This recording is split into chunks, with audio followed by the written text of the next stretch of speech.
think we're late, so I've been given 30 minutes. I'll try to finish in 25 minutes. First of all, my sincere thanks to the AIMS.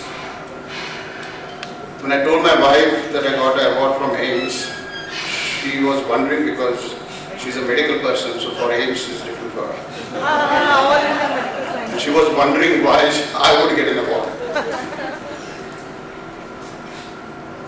My heartiest congratulations to Professor Rao, and I really envy him because he's lucky to have his parents here watching this award. Unfortunately, I am not so lucky. I think getting an award is always a great thing. Accepting it is a great pleasure. And this award is more important because this is kind of a pat on the back by all management gurus which are sitting here of India. I think it will give me a lot of encouragement to move further. But generally awards are given to people like life achievement awards after they finish everything. I think for me it will be one more booster to go ahead with what I'm doing, and I guess what I'm doing must be right. So I accepted the award with very humbly, with a lot of honor, and thanks again to the entire group. So this was my acceptance award. So now I need to start my valedictory speech. And I've been teaching in the last 25 years. And I started teaching because, and that also in Syndham Management School, because I studied in Syndham. And simply I started with complete selfish interest because I come from vernacular school. I studied in Marathi, in Valedictory. So I wanted to develop my English skills, oratory skills. I should be able to talk in front of 10 people.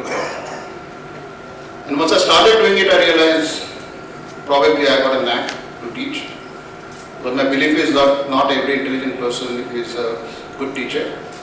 But teaching is a great art, and I'm sure all of you have got that, and that's why you are here. And then I also realized that the management schools, probably we don't teach, we help them to learn. Because kids are already grown up, they are calm, so you can't teach them anything, you have to help them to learn. And that's what you keep on doing all the time. I went through the program sheet that today and last 2 days what happened. And I think there are various things that you guys deliberated on. And especially I just got the subjects written. Sort of redesign the management education shaping the future, that's the thing. And then you have innovation key to management, success, promoting startup culture, leadership through entrepreneurship and digital blended learning. My congratulations to you guys to select these subjects in the first place. And my real passion is startups and entrepreneurship, which Dr. Salunke is also aware that in board meetings I particularly insist, rather than giving me the placement records, give me the data on how many students became entrepreneurs from the school. And I think this data gathering is a continuous process because there are many people, many students who go out, do this job for some time and then again get into the entrepreneurship. And I think all those students are real, should be a pride. Otherwise what you're generating is more of a glorified clerks from your institutions, and that's not the purpose of management schools, so I believe very strongly. While we must have discussed last 3 days on technology, on digitalization, computers, leadership, what I would talk today for the next 20 minutes is a little more different things than what probably we did not discuss. And I thought I should share with you guys because of experience, and with growing white hair and losing hair, probably you get that sense to talk about experience. So I'm telling you from experience. But one basic principle I realized after teaching and in the corporate world, and when I now deal with a lot of entrepreneurs because of my PE fund that we operate out of Bangalore and my own investments, I think this generation, especially Y, Z and now millennial generation, has completely changed the power game. And what I mean by power game is, for example, when I enter the aircraft and the doors are closed, the captain of the aircraft becomes the most powerful person. He tells you when to tie the belts, he tells you when to have a tea, he tells you when to go to do and not to go to do. So he's a powerful guy. But the moment door gets open, his power finishes. I can walk out. So that is what I mean by power game. Now all this new generation who are your students, they want to assume power. When I was young, my father used to tell me, you don't understand, listen to me. When I tried to go and tell my son, he says, Dad, you don't understand, let me tell you. So probably our generation did not understand anything in life. And then to teach or help learn these students is a much different task than what a decade or 2 decades ago management schools had. And that's what I mean by power game. You must understand the power game. 10 years back in Singapore, I was talking to entertainment industry. And I was telling them the power game is changing. Today my dinner time is decided by these serials who are operated in the various channels. My wife will say, or my mother would say those days, oh 8:30 don't disturb me. You will have dinner either at 8 o'clock or at 9:30. So power game was completely in the hands of channels.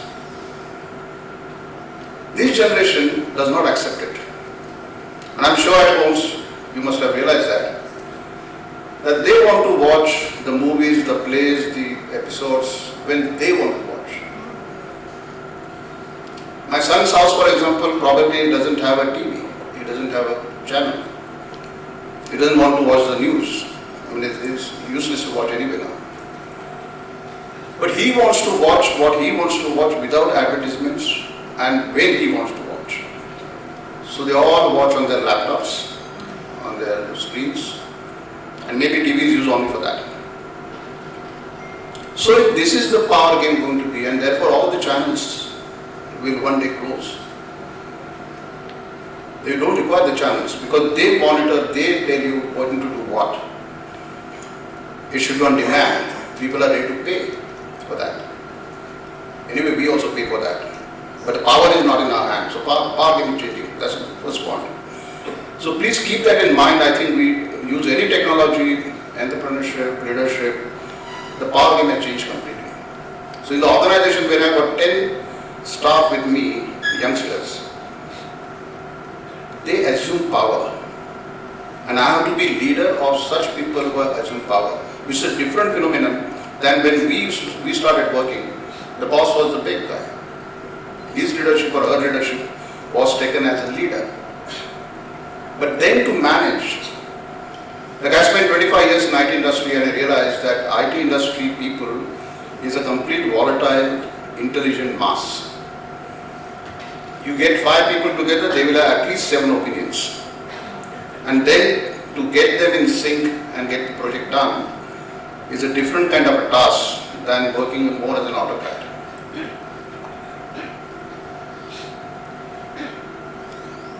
So that is going to be the first challenge, I would say, going forward in the future. Second challenge I feel, and which is never taught, so I suspect, to make a choice. The entire life, I've been making choices all the time. There are many parents who come and tell me that my son or daughter, he or she is or he is and is confused. I said, how lucky you can be. Person get confused only when they have got a choice. 90% people in the world don't have a choice because they don't have an option. So there is no question of getting confused. They know where to go or what to do. So people who have got a confusion, I think they are lucky because they got a choice. Now, one of the management tasks is to make that choice. And probably none of the syllabus has that, how to make a choice. And right from morning till evening, all the time we are making choices.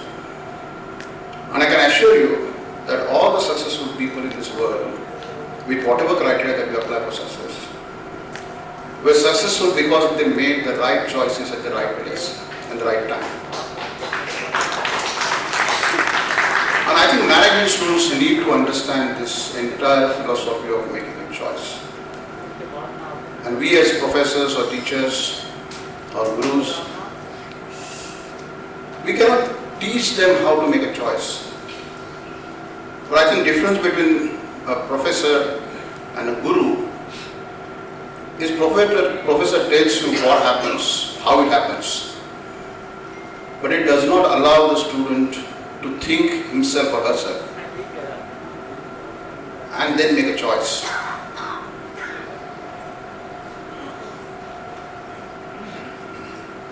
I think the new education policy as we learn now is probably going towards that. It is allowing people or students to make choice, learn how to make a choice. And to make a choice, obviously, you have to make a judgment.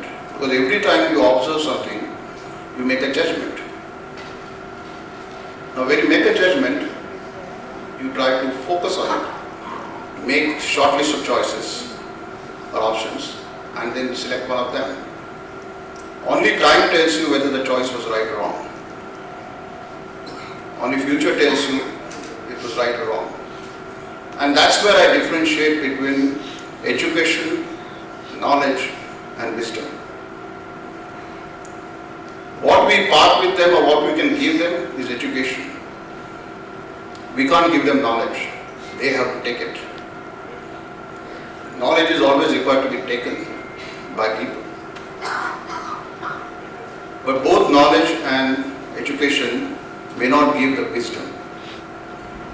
And wisdom, all of us get by paying the price of the age.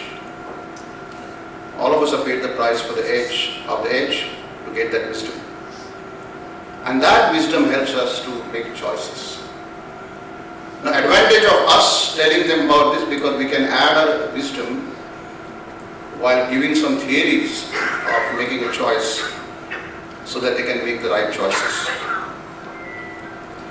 and make decisions. Because in corporate world, in entrepreneurship, in leadership, all the time what matters, what decisions you take.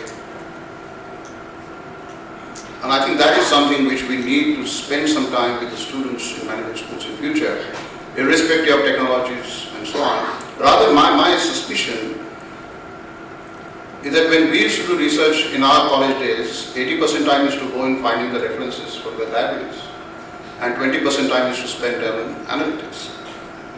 Today, not even 5% time is spent on getting resources. You type a word or sentence on Google and you get 10 million pages. So resources are available, references are available. Now what need to be taught to people or students is how to select the right choice or make a choice from that information. Because selecting that is a major task, because that is what information is all about to you. And then you pass your judgment or make judgment, select choices and then make a decision. I think that process needs to be, I won't say taught, but they should be made aware of that. And I think it's our responsibility at management school that in future that decision making process needs to be taught. Not theoretically, but the case studies should be made on that. If not analytics, right? If this in London Business School, what we had done, just as an example, we were given a case study, and I remember one specifically of this EasyJet. They had this £1 cinema ticket and £1 all kind of stuff, which is a different disruptive ballgame altogether. And 6 groups of us debated separately and presented our solutions or case study solutions in the auditorium. At the end of that, we realized that one gentleman who was sitting behind was the MD or CEO of EasyJet. He spent time with us and then he came out and said, wow, he thinks.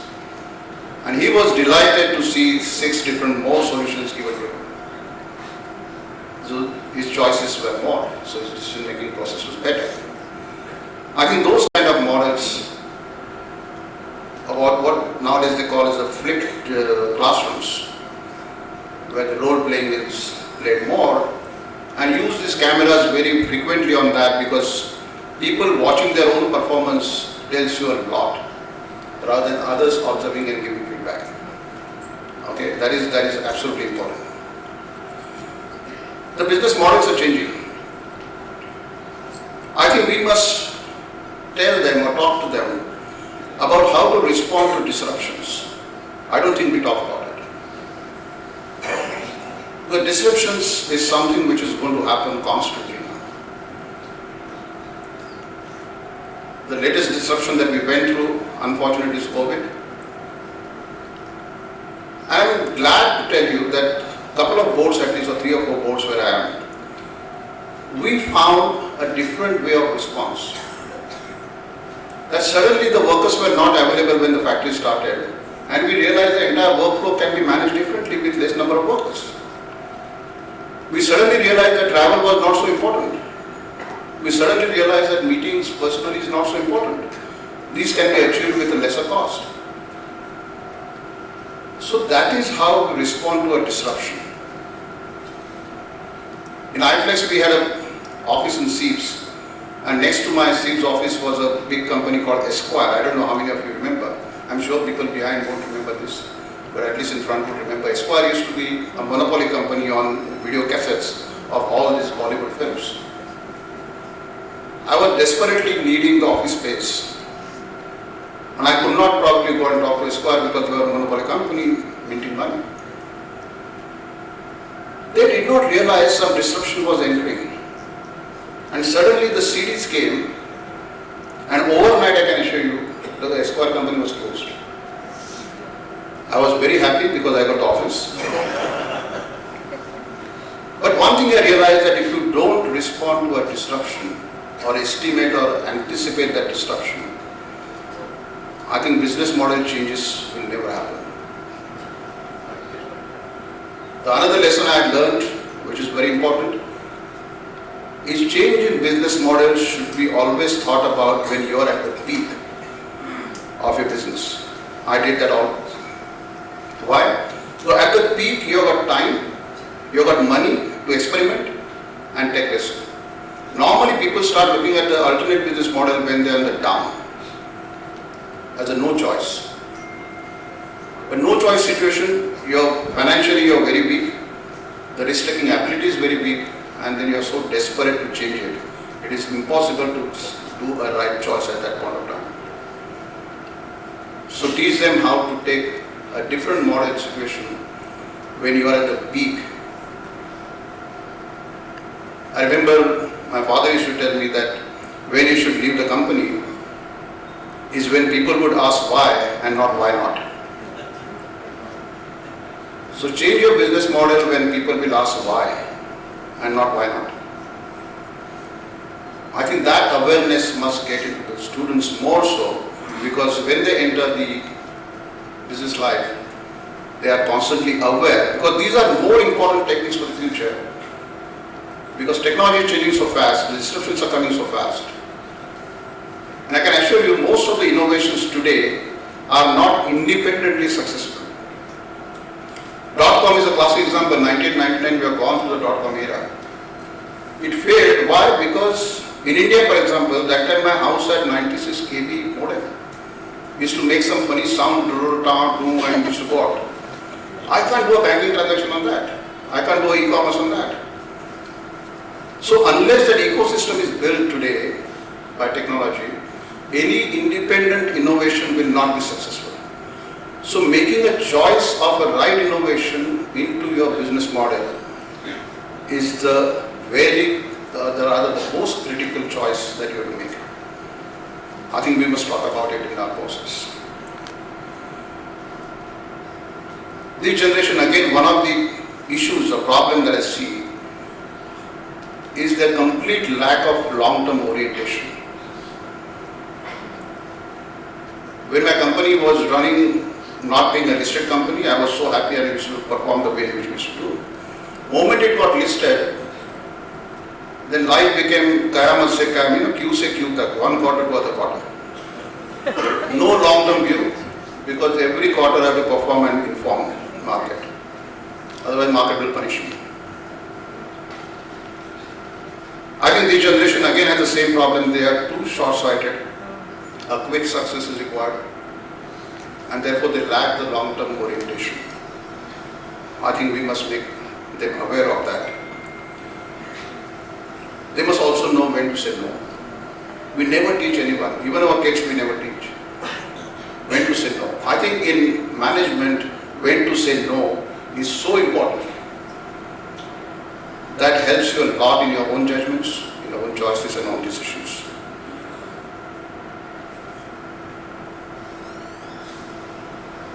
Next topic I thought I got 3 minutes more. The next topic I will talk about is simplifying the complexities. Life is becoming more and more complex, and the complexities are growing, and these kids are going to face them day in and day out much more than what we faced in our young age. So how to simplify the complexities, and please don't mistake that for complications. Complications are the same, but the complexities are much more. The simple policy I adopt always, and I think the kids can remember that very quickly, is a KISS policy. Keep it simple and stupid. Because when you make a choice of simple and stupid, it is easy to implement. You create a simple model, it is easy to use. You create a complex model, it is very difficult to use. So you must understand this KISS policy and keep it simple and stupid. The next point, I'm just going it faster. Something that we don't again teach is how to manage the culture. I'm not talking about the etiquettes, I'm talking about the culture. And being a global company, we were in 138 countries. I personally traveled more than 75, 78 countries for business. A simple example I'll give you. A simple exclamation, and this is interesting. When an American say it is interesting, he means that. When a Britisher say it is interesting, he doesn't mean that. And when a Japanese says, oh, it is interesting, he is telling you, I know you appreciate it. Now this is a cultural difference. If I am in the United States talking or negotiating a deal, and suddenly I say, oh, don't go to googly to me. Now for India, UK probably googly is very known, but Americans won't understand it. And if he suddenly says, oh, don't act like a Monday morning quarterback. Now Monday morning quarterback, unless you know what the culture is, you never understand what it means. So before I go in a country, even in India, within the states also we have different cultures. The words mean differently, different way. These are much softer factors but very important for right decision, making a right decision. So knowing this culture, so training them with the culture or making them aware how to manage the culture outside and within the organization is very important. Organizations are going to become flatter and flatter as you go along. There is not going to be a hierarchy. They are more going to be interconnected organizations. There will be multiple decision makers. It will not be autocratic anyway.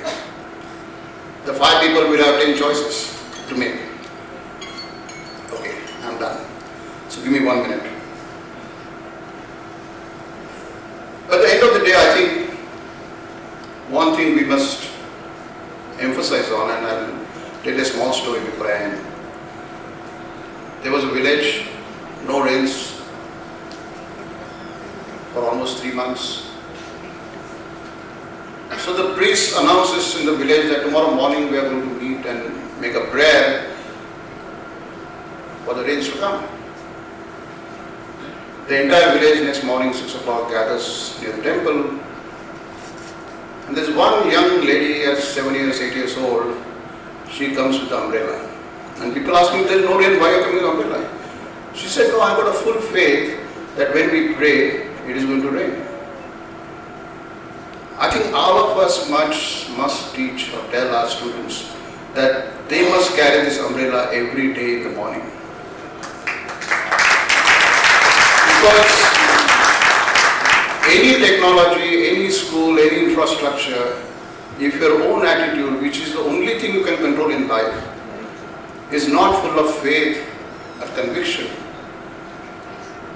then it is absolutely of no use to learn, study, take any degrees. Success will not be with you. So my message today to you is, even to you professors, please carry that umbrella every day morning with you when you start. Otherwise life is not worth. Thank you.